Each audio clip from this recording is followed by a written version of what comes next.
Hey, what's going on, everybody? This is Cris Cab, and I'm right now here at Pause TV.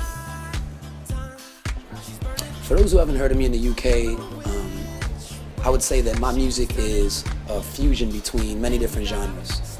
I grew up listening to a lot of reggae, so that'll always be an instinct of mine. But from there, I listen to everything from rock, hip-hop, soul, and R&B, and I like to fuse that all together. Music is something that I've been into since I was 8 years old, without even realizing it. Since the first time I spent in the Bahamas, just cruising around, and I heard reggae for the first time as a young kid. I remember just hearing Bob Marley, the song "Jammin'," and thinking, "Wow, this is incredible." And from then on, it just became a part of my life, without even realizing it. I met Pharrell when I was about 15 years old, and I met him through a family friend of ours in Miami. Pharrell's lived in Miami now for about 12 or 13 years, so it's a pretty small place. And I was able to go over to him at a young age and play him some music I made in my bedroom, and he really enjoyed it. Long story short, he ended up taking me under his wing and teaching me everything from producing to writing to stage performing. Having Pharrell as a mentor is extremely amazing.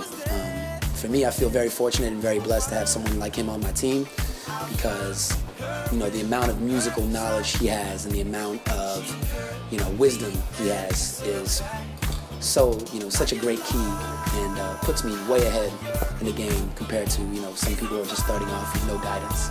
So it's definitely very major in what I do. I would describe my sense of style as a mixture of dark and solid, and comfort and confidence. To me, when you're comfortable, you're very confident, and so I like to make sure that I play the line of pushing my fashion envelope and also staying comfortable. That way I feel confident and I look confident on the stage and whatever I do. Some of my big musical inspirations are definitely Bob Marley, for one, was my main inspiration in music.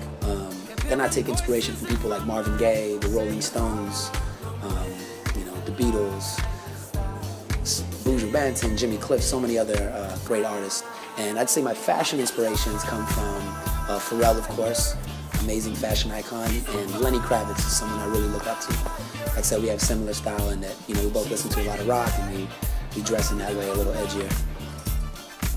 My personal style reflects me as a musician because I guess like I said, since I'm a fusion artist and I mix so many different styles together, that's kind of how I dress. I mix a little bit of everything together in my fashion sense. The staple piece to all my outfits are definitely my sunglasses. Something I always, make sure I have a great pair of sunglasses.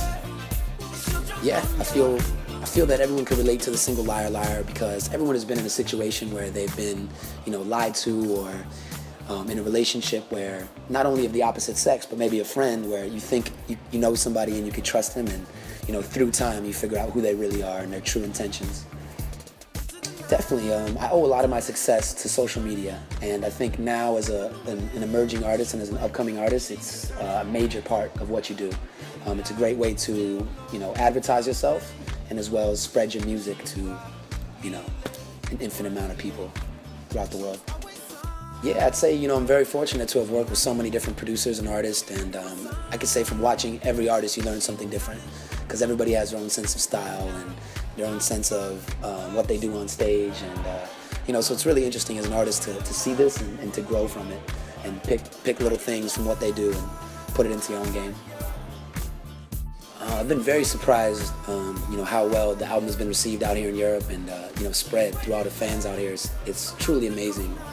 Even the single "Liar Liar" has done, top 10 in over 40 countries. So to me, that's huge as an upcoming artist.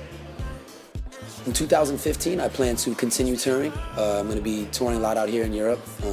Continue attacking that fan base that we're building out here, as well as begin recording my second album. I'm headed to the Bahamas, right after this tour, and gonna start, recording, because nowadays everything's moving so quick. You just got to attack. You got to always be putting out new music and, flipping the switch. I found her in her track. She heard me answer.